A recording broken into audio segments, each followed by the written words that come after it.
Segundo o IBGE, quase 1% da população brasileira tem algum tipo de deficiência intelectual. Deste total, menos da metade frequenta algum serviço de reabilitação em saúde. Essas são as informações mais recentes e foram divulgadas em 2015 em uma pesquisa do IBGE em parceria com o Ministério da Saúde. O processo de escolarização dessas pessoas é o nosso assunto de hoje. Está no ar o Educação.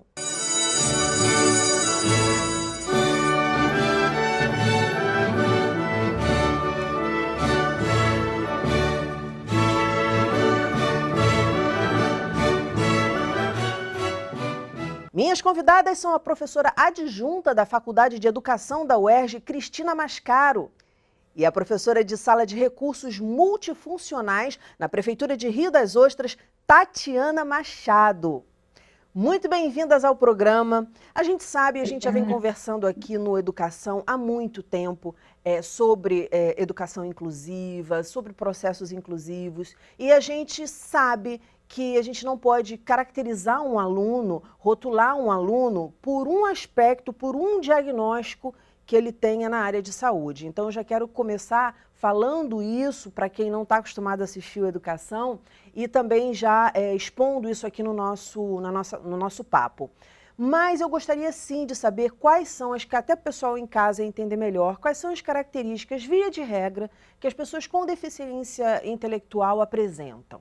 Olá, eu queria agradecer a oportunidade de estar falando, sobre um grupo de estudantes, que a gente tem que desmistificar muitas questões, porque são alunos que são envolvidos por muito preconceitos, Então, pessoas com deficiência intelectual, as crianças, elas nascem, com déficit intelectual e, em consequência, elas vão ter um desenvolvimento atípico, Então, elas vão se desenvolver de uma maneira devagar, de uma maneira mais lenta, mas elas têm desenvolvimento, Então, crianças com deficiência intelectual, elas aprendem, só que elas necessitam, de métodos, de técnicas, especializados, para atender às suas necessidades, mas a gente não está falando de um grupo heterogêneo, então não existe assim, o aluno com deficiência intelectual, ele é assim, cada criança, ela vai trazer junto com o déficit intelectual, com as suas questões, a história familiar, e cada um desses componentes vai ser diferente. Então, não existe a receita de bolo para o processo de escolarização da pessoa com deficiência intelectual.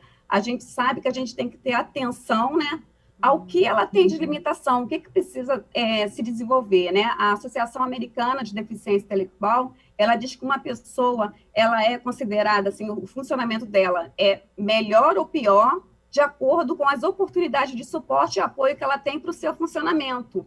E isso vai para dentro da escola também. Então, a pessoa com deficiência intelectual, ela tem um déficit que é verdadeiro, que a gente não pode negar, mas que a partir, de uma boa escolarização, de bons métodos, onde ela tem atenção às suas especificidades, ela consegue se desenvolver, ela consegue aprender. Então, é um grupo heterogêneo. Então, não há receita de bolo. É olhar para o indivíduo e atender as suas especificidades, que também vai vir carregada da história pessoal, Existe até um mito, em relação às pessoas com deficiência intelectual, de que elas têm uma idade mental aquém, o aluno tem 12 anos, mas tem uma idade mental de 6 anos. Isso está caído por terra, porque hoje a gente trabalha, com a perspectiva social, o modelo social da educação inclusiva. Então, um aluno de 12 anos, ele não vai ter uma idade mental, ele vai ter os déficits em relação a algumas áreas, mas ele está aí na vida, na escola. Se ele tem 12 anos, ele é um jovem de 12 anos, ele não tem a idade mental, Então, é um dos mitos que a gente tem que quebrar, que é sobre essas questões, e sobre o processo de ensino-aprendizagem, que eles são capazes, desde que nós eliminemos as barreiras que eles encontram lá na seara da escola, para que eles possam se desenvolver. Como todos nós, nós sabemos buscar os nossos suportes, nas nossas dificuldades.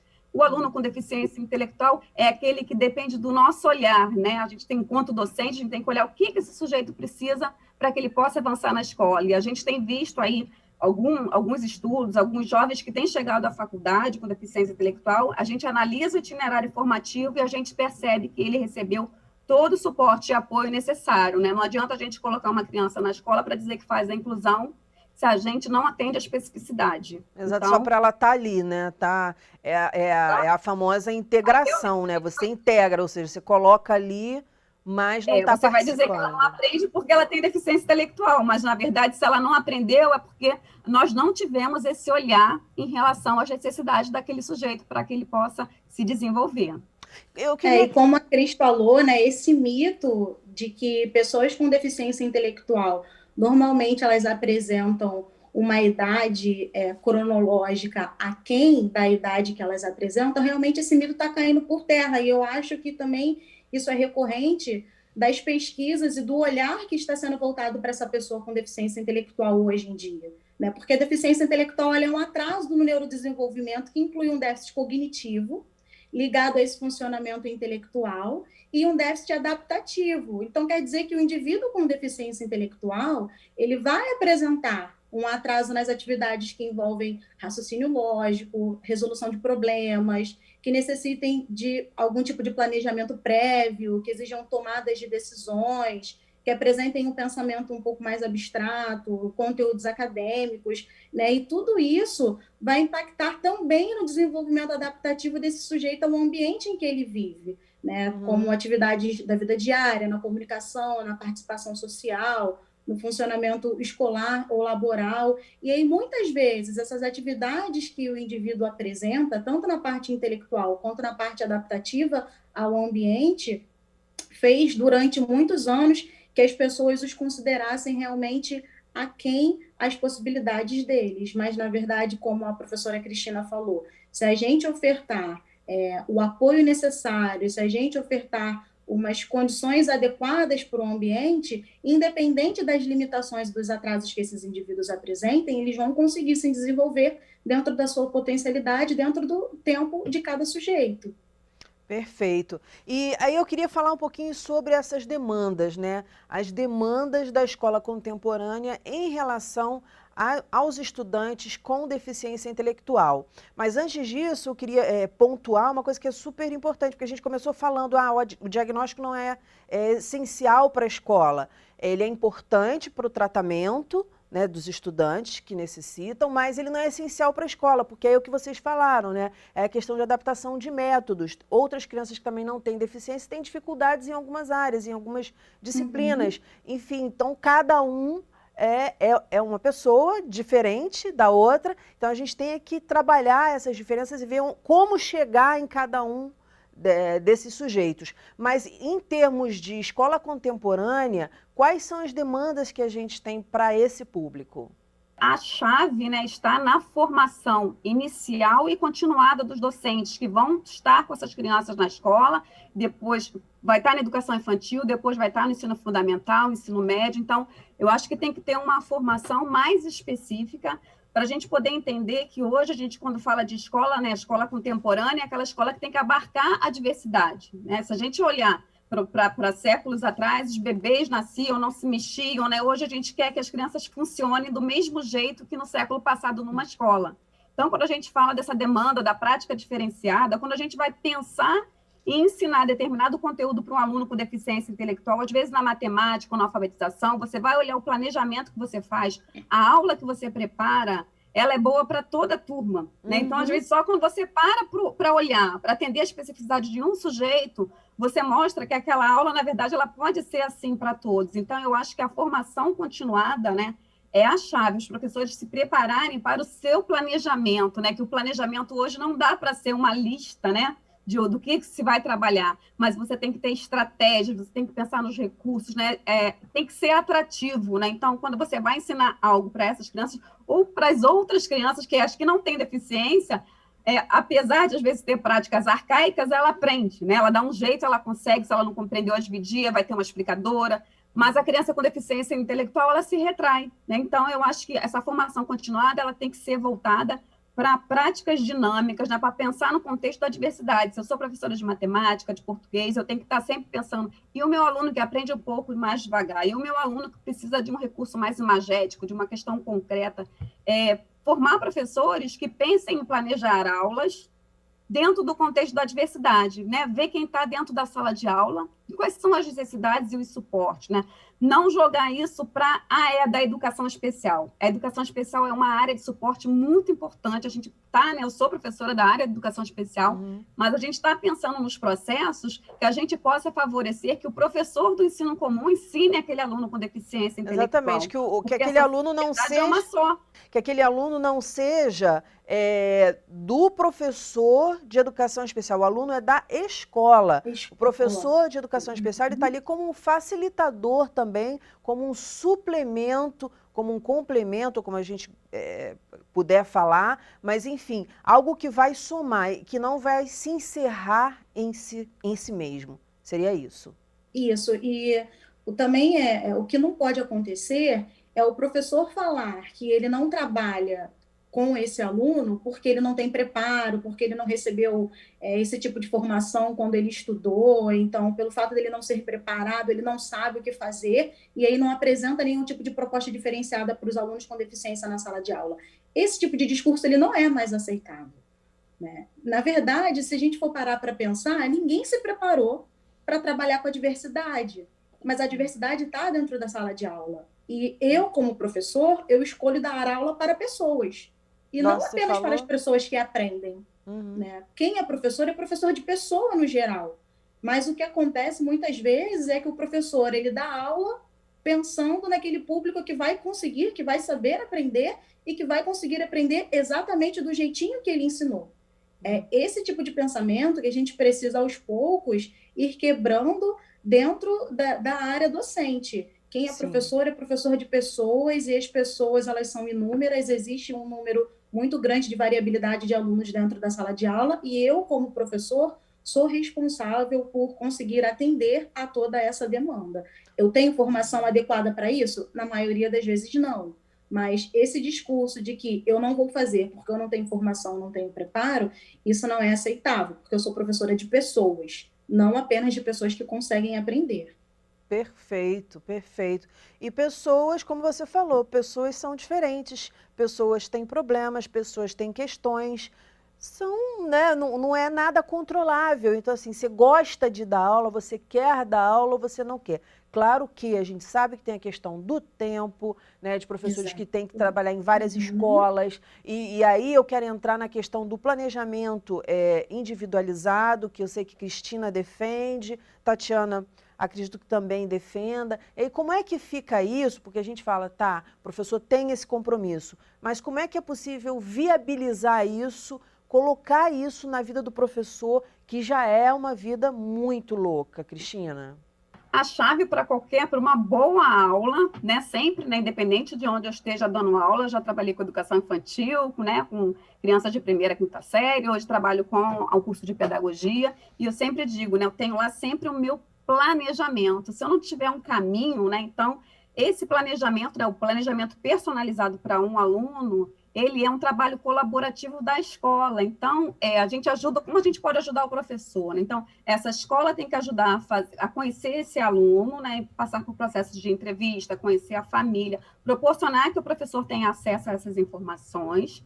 E esse professor, quando eu falo que a chave é o planejamento, quando ele sabe qual é a aula que ele vai dar naquele dia, se ele conhece aquele aluno, ele consegue personalizar a prática para esse aluno. Então, não é nada assim a mais. É um atendimento à necessidade específica. Assim como se eu fosse dar uma aula para uma criança cega e tivesse uma pintura para não borrar um limite, logo a gente olha e fala assim, a criança cega não vai pintar sem limite se eu não colocar uma barreira, um barbante, porque ela não vai conseguir ver a tinta, né, do limite. É a mesma coisa quando a gente tem um aluno com deficiência intelectual. Eu vou conhecer aquele aluno, eu vou pensar naquilo que eu tenho que ensinar naquele dia na minha aula, eu falo assim, olha, o João, o Pedro, a Maria tem essas questões, então para eles eu vou de repente ter que trazer uma imagem desse conteúdo, eu vou ter que trazer uma forma desse conteúdo, eu vou trazer um conteúdo já impresso para que ele possa acompanhar. Então, a chave é encaixar a personalização do processo de ensino no seu plano de aula para a sua turma, né? Então, a gente ter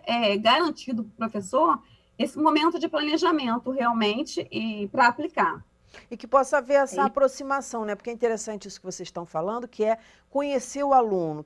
Quando a gente conhece uma pessoa, seja ela no trabalho, em casa, a gente sabe como abordar um assunto com ela, né? Ah, quero conversar sobre isso a respeito com fulano ou com fulano. A gente sabe como abordar, como chegar. Para uma você vai chegar mais devagar, para outra você vai chegar mais rápido. Para uma você vai logo de cara falar o que é importante, porque ela gosta de objetividade. Para outra você já vai contar uma historinha, porque ela precisa ser envolvida por aquilo para poder compreender. Então, assim, o que vocês estão falando também, e o que a gente fala sempre aqui na educação, é se você não se envolver, não rola. Então, assim, conhecer esse aluno, se aproximar desse aluno, pelo que vocês estão trazendo, torna esse processo muito mais fácil. Porque daí, mesmo com a correria, com o dia a dia, você já tem os seus recursos como professor, coisas que você também possa criar baseado nessa identidade que você tem a respeito dele. É isso que acontece também na sala de recursos multifuncionais, Tatiana? Sim, né? Porque as salas de recursos multifuncionais, elas são espaços criados pelo governo federal desde 2008. Esses espaços, eles, né, têm diferentes tipos de recursos materiais, imobiliários, para atender a demanda dos alunos com deficiência matriculados nas escolas de ensino comum. Dentro das salas de recursos é onde acontece o atendimento educacional especializado. E esse é um atendimento que o professor faz com base nas necessidades do aluno para complementar ou suplementar a educação. E aí, com base naquele atendimento individualizado que o professor de sala de recursos faz ali dentro daquele espaço, uma das tarefas do professor de sala de recursos é também orientar ao professor regente a como lidar com essas questões que o professor de sala de recursos conseguiu perceber nesse atendimento individualizado com o aluno. Então, para que o processo de inclusão consiga acontecer, o atendimento educacional especializado ele não pode ficar centrado só na figura do professor da sala de recursos, naquele espaço fechado. É preciso que o plano que o professor de sala de recursos trace para esse aluno, com base nas necessidades dele, é preciso que esse plano ele saia dali daquele espaço e consiga ser colocado em prática também em toda a escola. Não é só nem na sala de aula, é em toda a escola, porque eu, como professora de sala de recursos, já atendi alunos com dificuldades complexas de comunicação, em que eu utilizava a comunicação alternativa para que eles conseguissem ter uma comunicação mais facilitada, né? Algumas pessoas com deficiência intelectual, ela tem essa dificuldade na comunicação, então são crianças que até falam, mas tem aquela fala confusa, pouco compreensível, que às vezes mistura as ideias, e a comunicação alternativa é um recurso que vai facilitar a comunicação desses alunos. E não adianta ele usar a comunicação alternativa apenas comigo dentro da minha sala de recursos isolada. Uhum. É necessário que esse recurso ele seja colocado em prática também na sala de aula e em todos os outros espaços. Então, na hora do almoço, para que esse aluno consiga pedir a sua merenda no refeitório, por que não utilizar a comunicação alternativa também nesses outros espaços? Na aula de educação física, Sim. na hora que chegar, para dar bom dia, para dar boa tarde, para dar tchau para o porteiro, né? Ou seja, tudo que acontece dentro da sala de recursos, é muito comum a gente ver que, na maioria das realidades, fica centrado e fechado na sala de recursos. Isso não vai facilitar o processo de inclusão desse aluno. Vira uma ilha. É preciso que tudo que aconteça ali dentro consiga ser colocado em prática em todos os outros espaços da escola, porque, como você mesmo falou, esse aluno é aluno da escola, não é aluno do profissional A ou B, ele é aluno da escola como um todo. Então, toda escola precisa oferecer esse suporte, oferecer esses recursos para que o aluno consiga vivenciar a educação da mesma forma que todos os outros. Isso é importante dizer que, assim, sala de recursos não substitui sala de aula. Sala de recursos é um complemento, não é isso? Então, Isso, assim, não é, exatamente. ele não vai para a aula, mas vai para a sala de recursos. Não é isso. Tanto é que ocorre no contraturno, né? Que a gente chama de contraturno, ou seja, no turno diferente da turma dele. Então, se a turma dele estuda de manhã, a sala de recursos vai ser de tarde. É assim, Tatiana? Tô certa? Isso, é exatamente assim, porque realmente não substitui, né? Ele é complementar ou suplementar à educação, né? Tanto que, para estar matriculado na sala de recursos, é exigência que, antes de tudo, ele esteja matriculado em uma turma de ensino comum.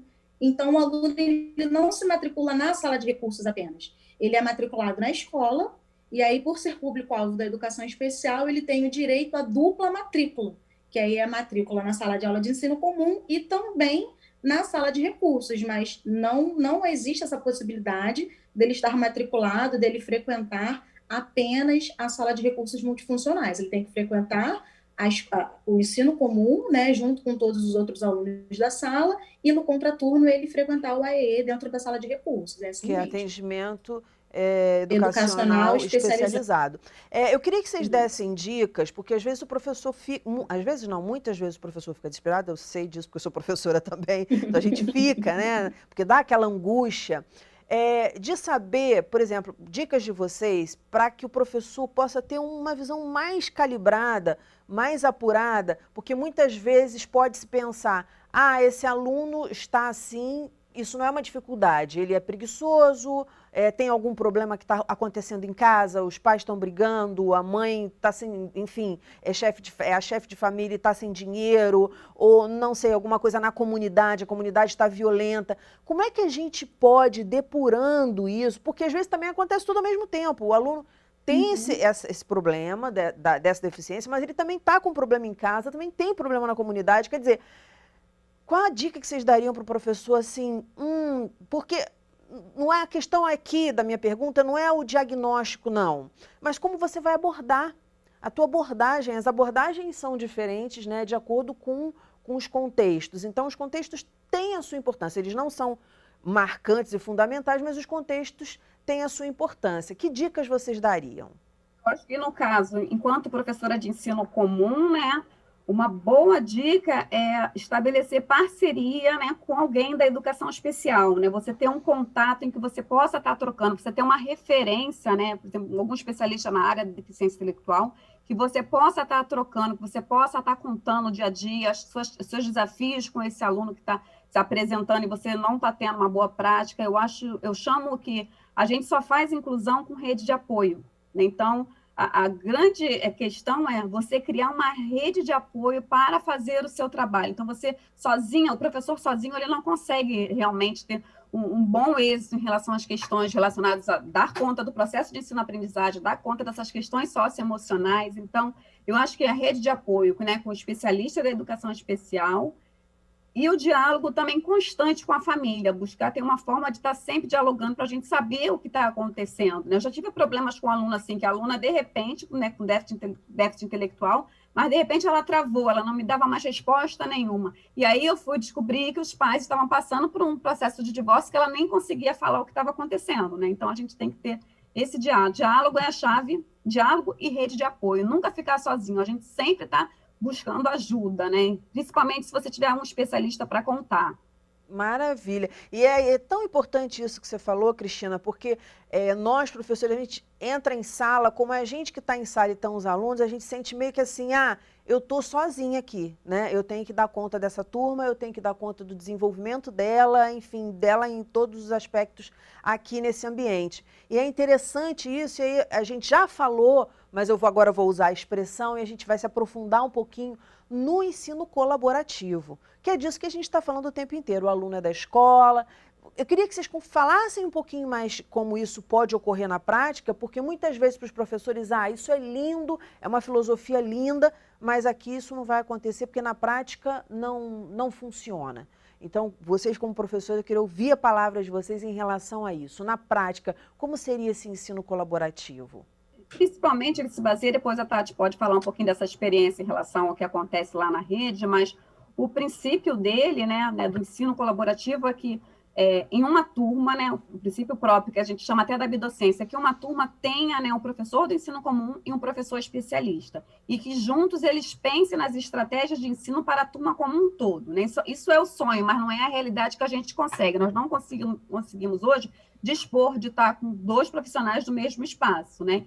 A gente tem algumas experiências de momentos, né, de aproveitar a carga horária de professores de educação especial que possam estar indo 2, 3 vezes por semana, né, na sala de aula e também pensando nas questões de planejamento junto com esse professor. Então, a gente está dividindo juntos as demandas. O professor tem o que ele tem que ensinar para a turma e ele pega as dicas com o professor especialista. Então, juntos eles planejam as práticas e eles vão estar se encontrando e trocando sobre essa demanda. O sonho é que eles pudessem ficar lá, né, o turno todo, porque as pesquisas têm mostrado que, apesar do atendimento educacional especializado na sala de recursos ser importante, ele tem se mostrado muito pouco efetivo, principalmente nos alunos com deficiência intelectual, porque são 4 horas na sala de aula, então é ali que está o mote do ensino, da aprendizagem, do conteúdo, é ali que o aluno e o docente que está lidando com ele precisa do suporte. Então, às vezes, é mais efetivo que esse professor de sala de recurso, ele saia da sala de recurso e passe alguns momentos na turma de ensino comum onde tem aquele aluno, né? Então,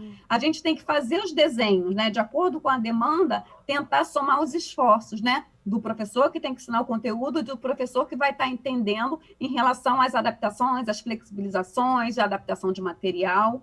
Então, é somar esforços. O professor de ensino comum saber que ele precisa de um suporte do especialista, e o especialista saber que a principal função dele não é mais hoje, na perspectiva da inclusão, não é mais esse atendimento direto ali no espaço da sala de recurso. Alguns casos específicos são necessários, alguns alunos com comprometimentos muito importantes, mas a grande maioria, como eu falei, os alunos com deficiência intelectual são heterogêneos, né? Então tem vários tipos de aluno. A grande maioria não precisa estar lá 2 horas naquele espaço com uma professora, mas ele precisa que o professor de ensino comum que está com ele na sala de aula se sinta seguro, né, em relação ao que ele está fazendo, né? Então, quando ele mostra um planejamento, então o ensino colaborativo ele pode se traduzir na presença física ou na troca via planejamento ou em pequenos turnos de ensino colaborativo propriamente dito. Aí acho que a Tati tem alguns exemplos bem bacanas lá de Rio das Ostras, né, para contar como eles fazem esses arranjos do ensino colaborativo. Não, maravilha ter a Tati aqui para falar disso. Agora, Tati, você tem 2 minutos, porque infelizmente a gente está já com o tempo estourando.